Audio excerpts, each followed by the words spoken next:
Now, the largest Catholic cathedral in the Gulf was inaugurated earlier this week in Bahrain. The Our Lady of Arabia Cathedral can seat more than 2,000 worshippers. Bahrain's constitution provides for freedom of religion, and the capital, Manama, is host to mosques, churches, a 200-year-old Hindu temple and a synagogue. Well, for more on that, let's go to Manama. We are joined by His Excellency, Dr. Sheikh Khalid bin Khalifa Al Khalifa. Thank you very much, sir, for being with us. So please, could you tell us a bit about the cathedral and how it came about? Well, it is not unusual for King Hamad of the Kingdom of Bahrain to give a piece of land, which is very large indeed. It's about 95,000 square feet, very large, to the Catholic community in Bahrain for so many reasons. One of them, it is the first Catholic church was built about 81 years ago. That's quite a bit of time. The community has a large number, and there was need to have another one or to expand. So to expand in Manama, in the capital, was difficult. So His Majesty decided to give them a large base of land. Secondly, here in Bahrain, in fact, freedom of religion is not new for us. It has been there for about over 200 years. All the rulers of Al Khalifa in Bahrain, in fact, respected religions, all the religions. His Majesty, in fact, inherited this spirit of freedom of worship from his forefathers. You will not be surprised, because if we look at our history, in 1819, that's over 200 years old, the old temple of the Hindu community. The Hindu communities had license from that day, over 200 years, 1819, to worship their gods and whatever. So this respect, in fact, is a proof that the rulers of Bahrain has, in fact, continuous all the 19th century, at least beginning of the 19th century, and towards the end of that century, the American mission who came to Bahrain, requesting for a church. They, in fact, got a license to build a church, a hospital, and a school. And they still, up today, I mean, from 1893 until today, they exist, the school, the hospital, and the church. The Sacred Heart Church, it's well known in Bahrain, is over 125 years. So what I'm trying to say that it is, in fact, a country that has respected for over 200 years all the religions.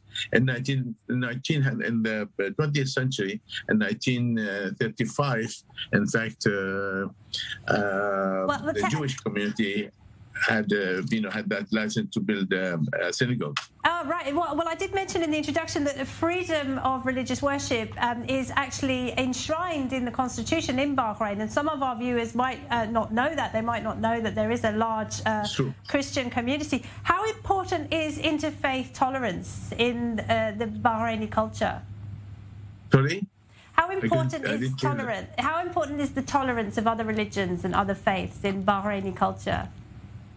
It is. As I said, we have, brought up all the Bahrainis respecting the religions of others. We lived in Manama in about 1 kilometer in radius. It's a very small area. All the communities, all the Jewish, Muslims, Sunnis, Muslims, Shias, Hindus, Christians, and so on. All Christians of all churches, in fact. So we lived in a very small area and contact day by day and in fact, and hour by hour. So this is what makes Bahrain is unique in this diversity. There are a lot of countries. For instance, if to make it clear, for instance, if we talk about Iraq, for a very good example, you will find the Sunnis in the middle of Iraq, and the Shias are in the south, and the Christians, Kurdish communities are in the north, and there's something like 400 kilometers between them, 300, 400 kilometers. They live very far away in different cities, different towns. Here in Bahrain, no. In fact, we all live in a very small area. All the mosques, all the churches, the synagogue, the martams of the Shias, they all live in very small. So the Bahrainis are very well, educated about other religions as well. So if we ask any Bahraini what Diwali means, what Holi means, he will tell you this is an Indian festival of the light, the other ones of the colors, and so on. This is becoming a very small community interacting together. It sounds like a good reason for tourists to come and visit Bahrain when there is so much diversity there. That is true. In fact, I think the rulers had the idea of providing a worshipping place for whoever comes to Bahrain.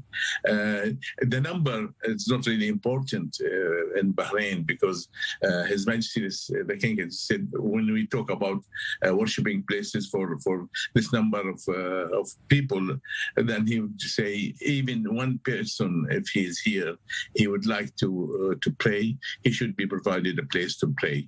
So the number is not really an important issue here.